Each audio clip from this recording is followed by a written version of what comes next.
So let's move on to our first speaker, which is online.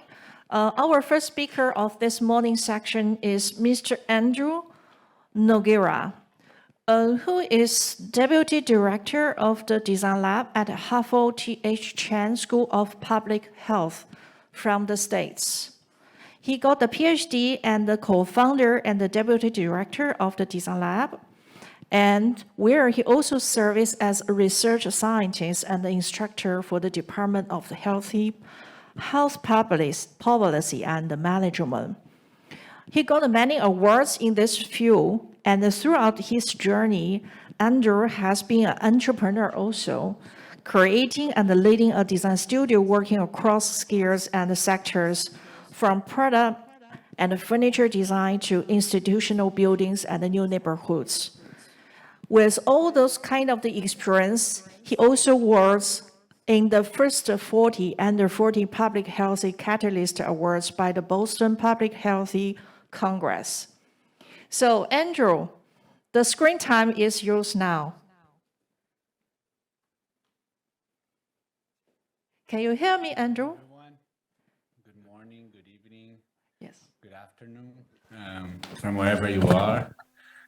Thank you very much for having me here. I'm very excited to be here and to learn from all of you.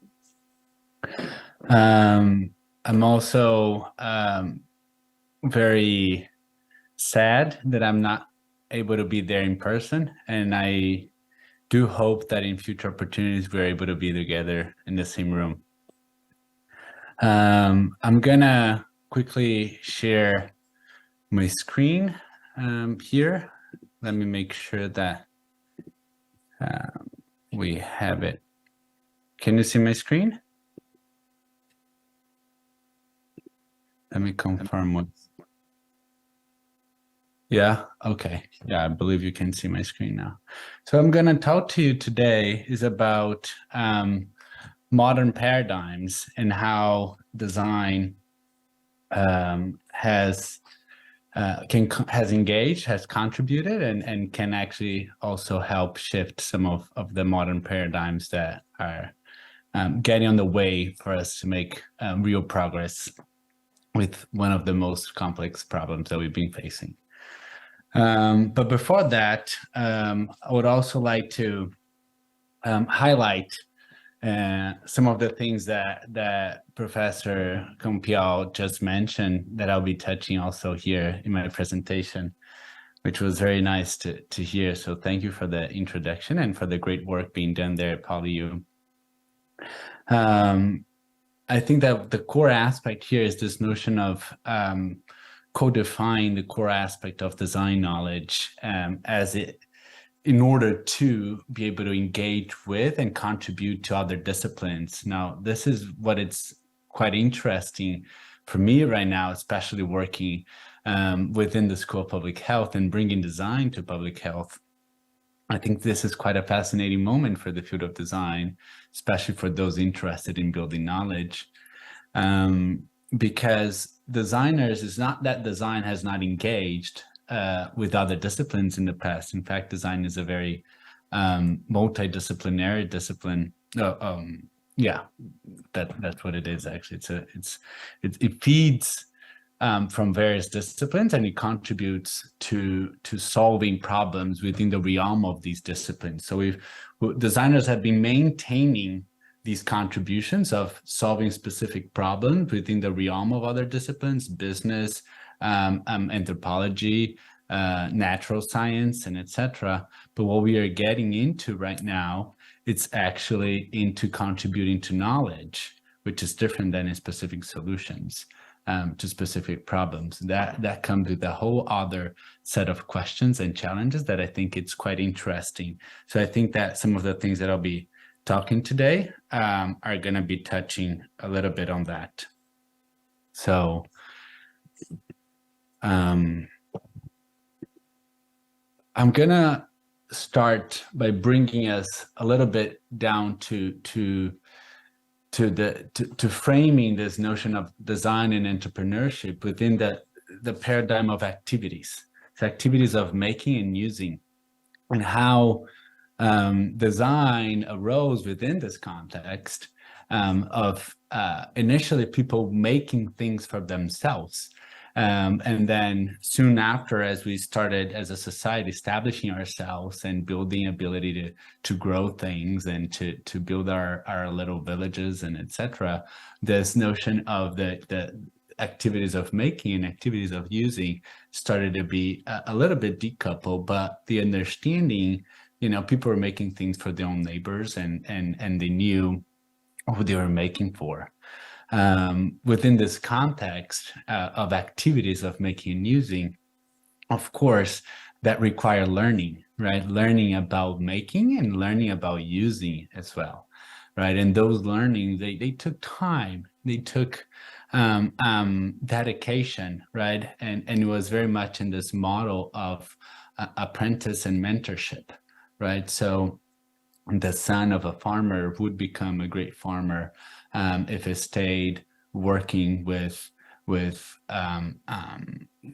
within its family's businesses and etc. So I want us to really ground the conversation within this context, because I think that's key to design. Because over time, what happened is that we have evolved in codifying some of that knowledge to accelerate that learning. As complexity increased, as villages started to get bigger, as our technology evolved, we started to get to face different kinds of problems, and that required accelerated learning. So we start codifying some of that knowledge, right? Why we're making things, what value was creating the things that we were making, how we're going to make it, what are the technologies, what are the tools, the techniques that are needed, where are we going to source materials, and how long would it take, what actually we're actually making. We're making a spoon made of metal, made of wood, what's the size, how many people do we need to feed, and etc. And knowledge about using, right? Why would people use a spoon in certain contexts for this type of meal, and etc. That started to get codified but also separated and decoupled. So when you started decoupling these activities of making and using, you start blurring a little bit the boundaries of that purpose that was initially very clear. So I think that's one of the driving force for entrepreneurship is really understanding their purpose for change. But when you have these activities being decoupled, you start blurring that boundary. And that's when we get a little bit, and that served us well for a certain time. But now the way that we have organized ourselves and the way that we have organized created our organizations was predominantly in response to the mass economy, right? The economy of scale, mass production, mass consumption systems. We created many ways for these organizations to become very efficient in the way that they operated within the silos of specialized knowledge. Each one of these areas, the strategy, operations, offerings, we all created disciplines for specialized knowledge to accelerate learning so that our organizations could become more efficient in producing things.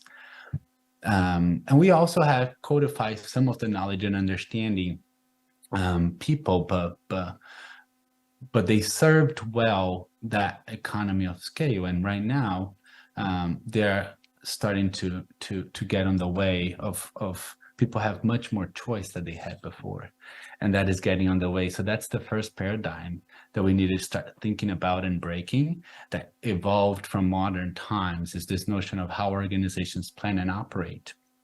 And Patrick Whitney, who was the dean of the Institute of Design for 27 years, and is now leading as a professor in residence at the Chan School of Public Health in Harvard, together with me, he framed this in a very nice diagram that he called the innovation gap.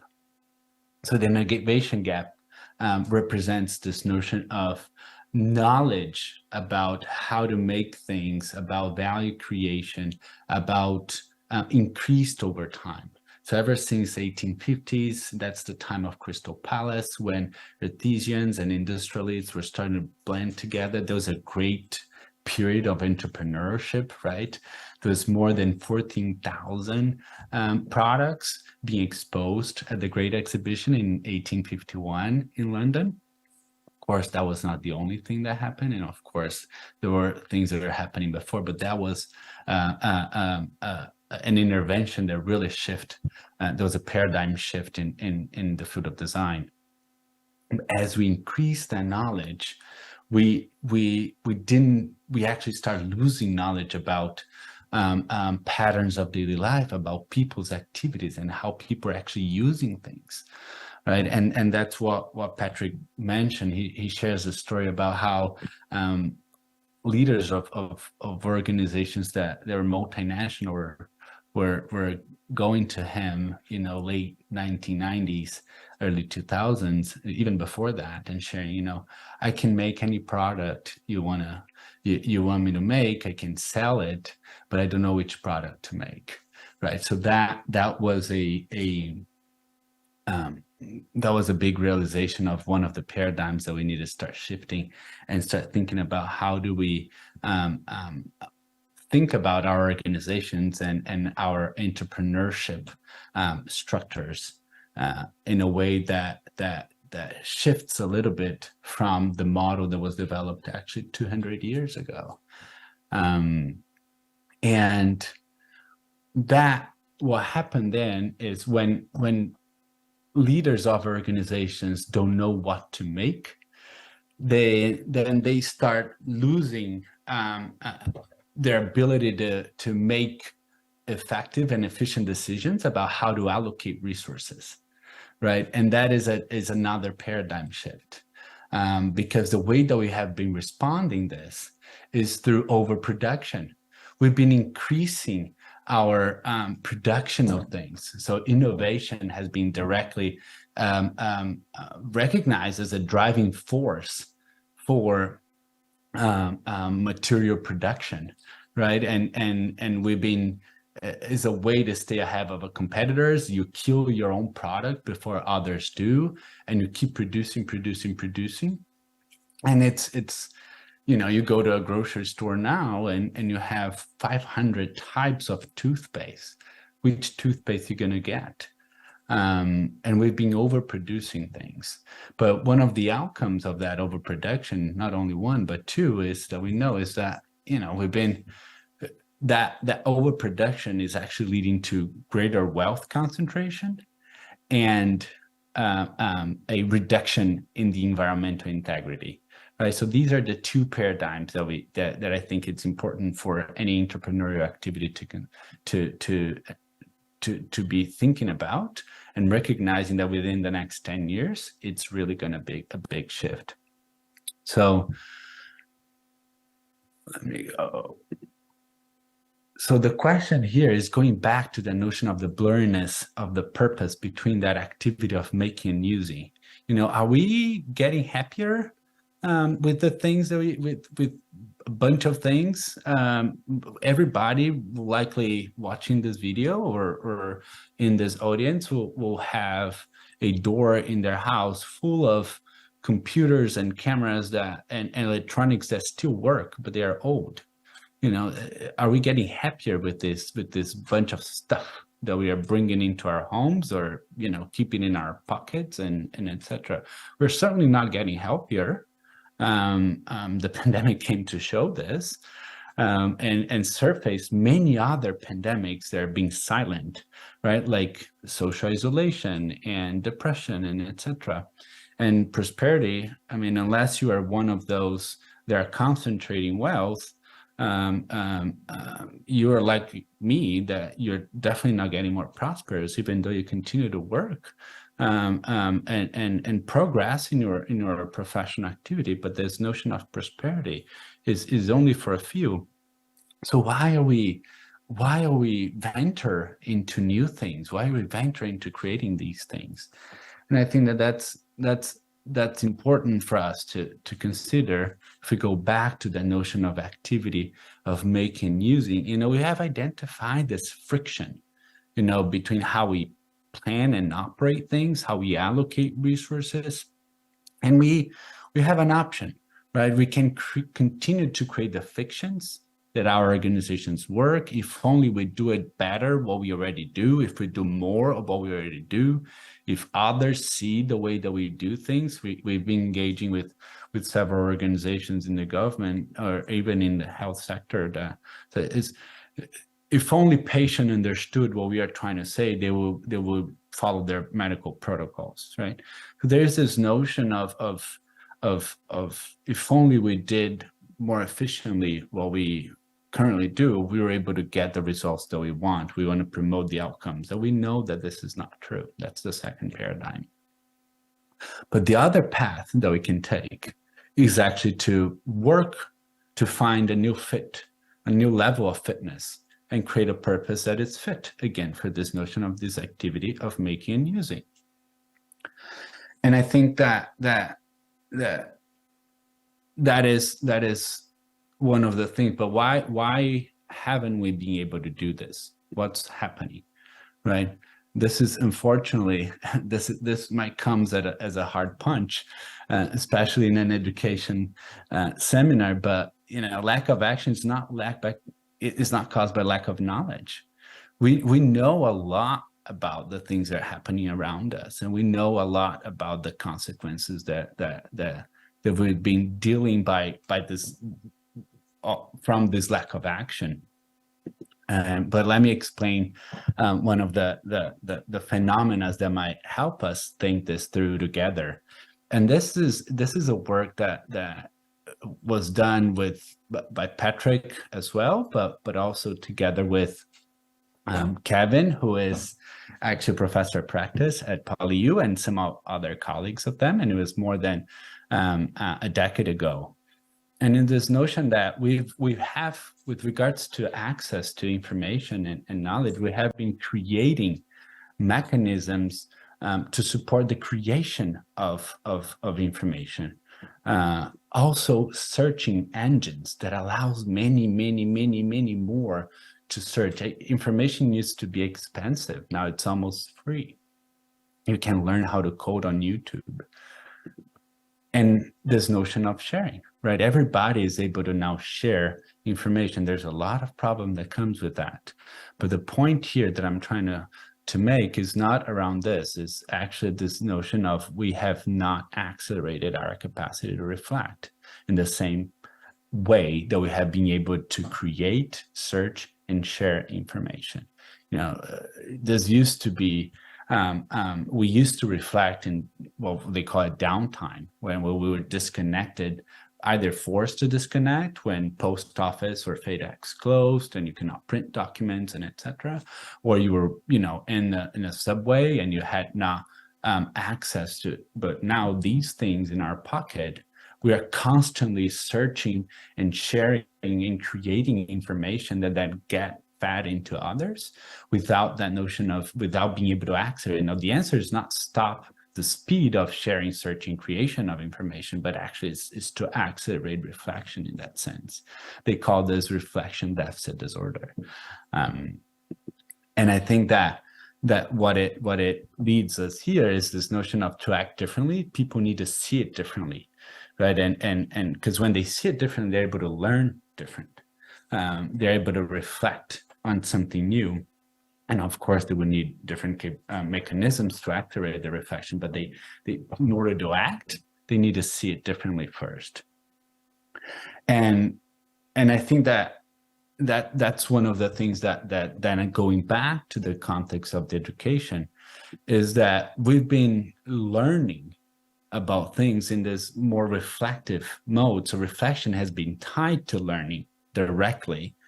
And in a more passive way, I mean, the education system is one example, right? We go through 4 or 5 years until we are then through this reflective learning. Of course, in design, there's project-based, but still is it's a learning activity that is more towards reflection than actually towards productive. So what we do is we reflect on learning to then become productive at work. And one of the hypotheses that we've been bringing into our ways of working in our projects, as well as our classes and syllabus and etc., has been playing a little bit with this notion of how can we continue to be productive and learn while we're doing things, right? Prototyping is one great examples of this. Not prototyping for refinement, that is also extremely important when you use later on, but we are bringing prototyping way earlier. When you're prototyping for discovery, you're prototyping, you're producing things so you can learn, so you can discover things that you don't know and accelerate that experience rather than searching for a bunch of information that it's never ending and you're not going to get much different. In fact, we've done this. We've done experiments where we done prototyping, collected the learnings from the prototyping in one team, and another team did secondary research and scan and used all these different updated searching engine for information. And we landed in very similar insights. So that was quite interesting. One, of course, took 1 week. The other one took 3 months. But then also this notion of our ability to be reflective while working, right? I think that is a bit of a different paradigm in the context of education and learning that I think that design can actually help entrepreneurs. But how can they do that? I think that one of the things that designers have been able to bring to the table, and Campiel talked a little bit about this, is this notion of facilitator, and predominantly within the last 20 something years, really deeply developed process-based model, right? So the double diamond, design thinking, and several others, they do focus on steps that designers will take and help others understand how designers might think through their process. Hence the commercial term, for example, design thinking. It's how would the designer think through a process and of planning and operation.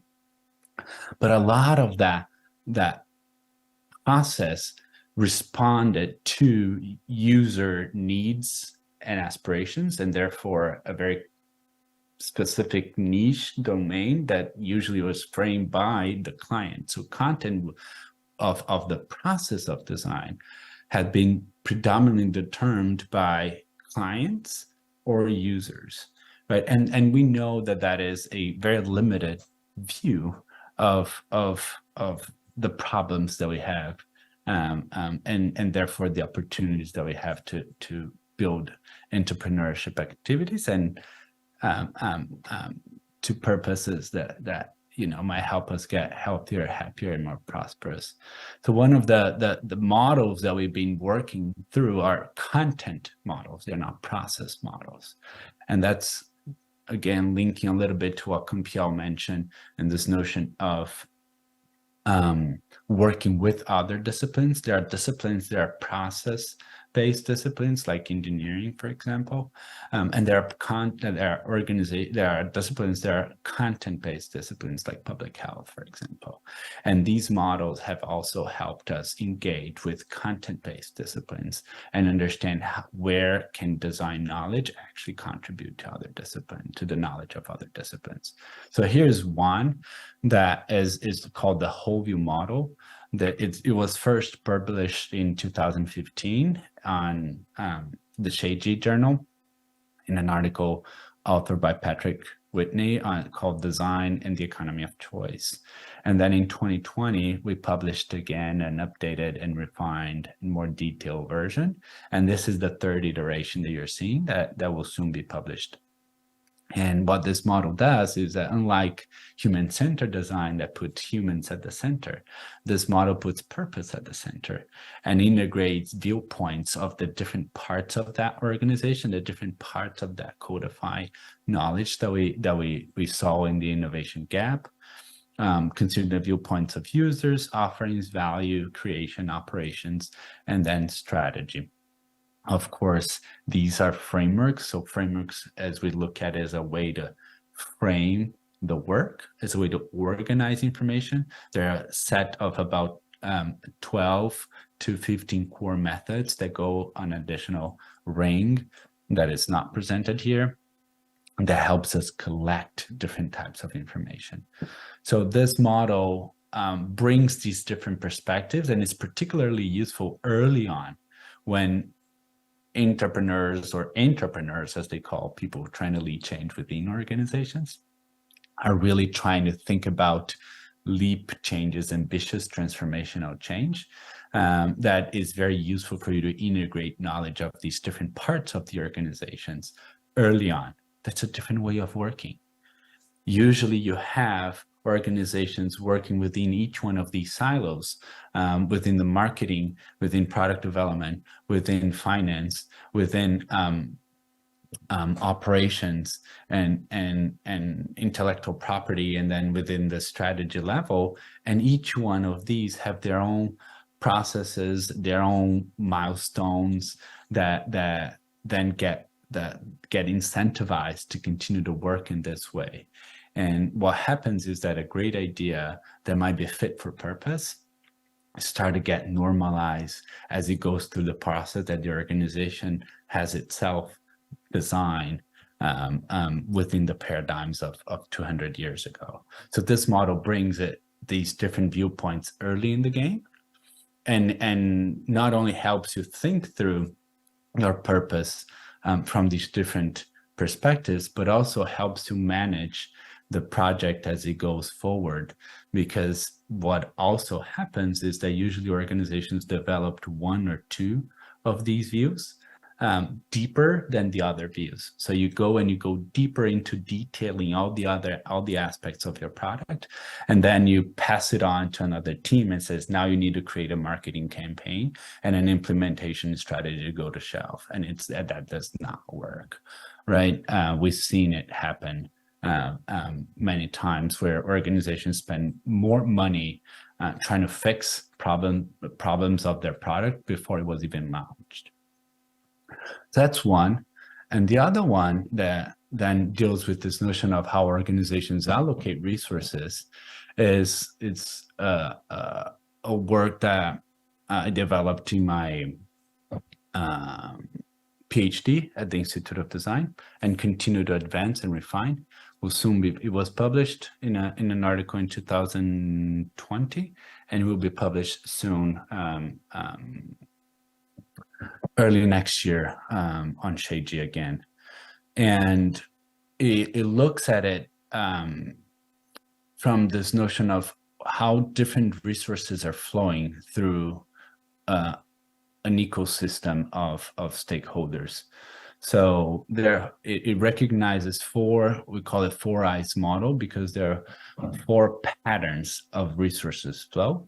And when we talk about resources, of course, we're not only talking about natural resources or financial resources, but there are many different types of resources that management has developed, again, deep expertise in each one of these resources: cultural resources through organization culture, human resources, natural resources. The environmental movement is getting really big, in the circular economy, industrial ecology, and etc. Has deeper expertise into these areas. Of course, financial resources, but also digital, cultural, social resources, and social connectivity. So there are 8 different types of resources that we call it the innovation lenses that feed into this framework, into this model. And then we looked how these different types of resources are flowing through the infrastructures in place. There are four types. One is the interaction among diverse agents. So when stakeholders interact, then resources flow. And there's a logic, there's an algorithm that usually defines how resources will be flowing between these agents. Integration of multiple systems. When different systems interact, you go to a bike sharing system, that many of the largest cities in the world now have. You have financial system with the credit card, online payment, and you have mobility systems, and then you have solar panel powering dogs and bikes. You have all these different systems that get integrated into very specific interventions, and then resources flow through them, right? When people use, and going back to the activity of using. There's interconnectivity between organizational level. This is more clearly seen, for example, in government, sort of like that bottom-up, top-down approach to policy change, but also within organizations, you have a very clear hierarchy that defines how resources flow. We worked, for example, with WHO in 2017 on a project on pandemic prevention. And it was interesting because one of the insights was this notion that resources were flowing predominantly top down, and the key resource there was information, was not recognizing that information there was benefit of flowing information from bottom up in terms of accelerating strategies and interventions. And then 3 years after that work, the pandemic hit and we saw what happened. And then through iteration over time, right? Things change, but there are patterns of change that happen through time. So these are two models that we've been developed. These are content models. These are not process model that help us think through how might we change the way the organizations plan and operate, and the way their organizations go about resource allocation. I'll give you one quick example where we've been bringing these two projects together in the context of even developing a new methodology that deals with many other challenges within the field of design, such as scalability, evidence, and so forth. Whole Life was a project that we started at the design lab at Harvard. And it's an initiative that has 3 parts: Remember Now, Sketch Tomorrow, and Prototype Futures. And our goal, we developed this as soon as the pandemic hit, because we started asking ourselves, what can we do as designers that we had just moved into the school of public health? We were there to work at the intersection of 2 fields. And of course, as you're working at the intersection, you need the other part to be available and to be ready to invest, right? And that was a time of crisis, right? Resources were being pulled in so many directions. And then what happened was we started to develop this initiative across the globe. So it was about 15 countries bringing together more than 1,000 students that they would then activate their network. We got more than 1,200 participants with 12,000 micro stories about how people's life were enhanced or disrupted by pandemic protocols. And we then start codifying and working through these stories and identifying how different types of resources were flowing through people's activities. And we created a new methodology to do that. So I'm going to quickly share a video. This is a story A, story B. We start identifying variables in these different stories. And through these variables, we then start understanding their correlation and mapping their correlations. So imagine 12,000 stories and all their variables forming these different maps. And then you start identifying patterns across these maps. Once a pattern is identified, you go back to your story database and you start going deeper into the different experiences in daily life and activities that shaped that pattern. So you are keeping the pattern at the high level, and you are also maintaining the diversity, the connection with the diversity of daily life. One project that came out of this was funny. There we go. a question that came out of this was this notion of the hybrid living, and recognizing that back in the 1800s, when the knowledge started to get separated and spread from each other, we created this pattern of 8-hour shift of daily life, 8 hours for working, 8 hours for rest, 8 hours for life. We now continue to live within that paradigm, within that way of working, within the same structure for planning and operations. We've been allocating resources in that way, but life and activities of using these systems have changed. So that led us to come up with an idea, and there's a lot that we can share about that, but that was recognized in the Core 77 award within the Health and Wellness Program, was the platform for connecting hybrid workers with the resources within their neighborhood. So I'll stop here. Just want to thank you all. I know I'm a little bit above the time, but I do appreciate the opportunity to share some of the work we've been doing.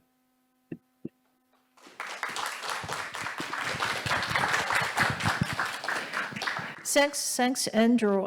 Please stay online. We will see him soon in the panel discussion. And we also have the 3 channels online now. We have over 1,000 online audience here. So for the online audience, if you have any questions, please leave your questions in the chatting box, Zoom, Bilibili. And of course, here, the audience, you have the chance to ask a question during our panel discussion.